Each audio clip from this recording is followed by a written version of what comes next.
Se c'è uno strumento che davvero rappresenta il Napolitan Power, quello è proprio il sassofono.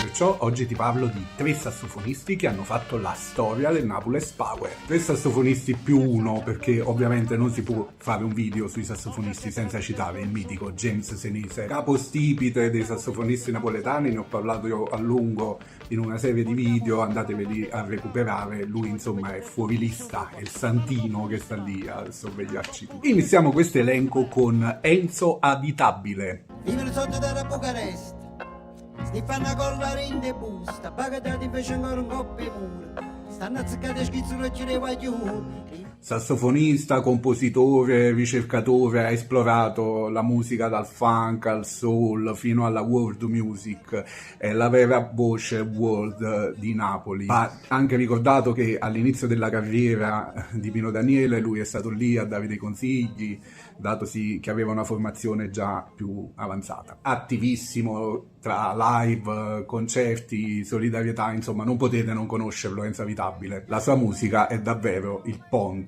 tra Napoli e il mondo. Prossimo sassofonista, Daniele Sepe.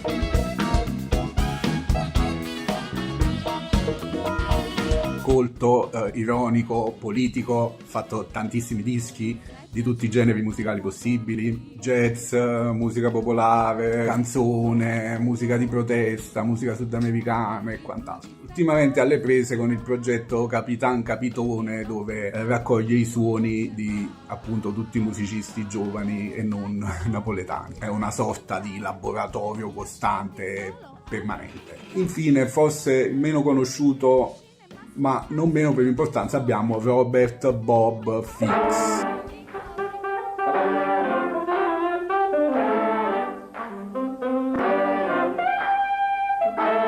Oltre ad aver suonato con Bennato, Tullio De Piscopo, Tony Esposito, con tutti del Napolitan Power, c'è un suo solo di sax, è stato anche molto, e lo è ancora perché è ancora attivissimo, molto importante per il vero suono della musica napoletana contemporanea, in quanto si è poi dedicato al mastering, è diventato un tecnico del suono molto importante. Ecco, una figura un po' pipiù dietro le quinte, però di quelli là che ci piacciono a noi, perché il suo apporto negli anni è stato veramente importante. Da citare il suo bellissimo progetto Saint Just con Jenny Sorrenti, veramente una chicca da ascoltare. 4 grandi musicisti, tutti diversi ma accomunati dal fatto che hanno scelto il sax per dare forma alla loro voce. Andateli ad ascoltare e fatemi sapere nei commenti che ne pensate. Ci vediamo presto, ciao!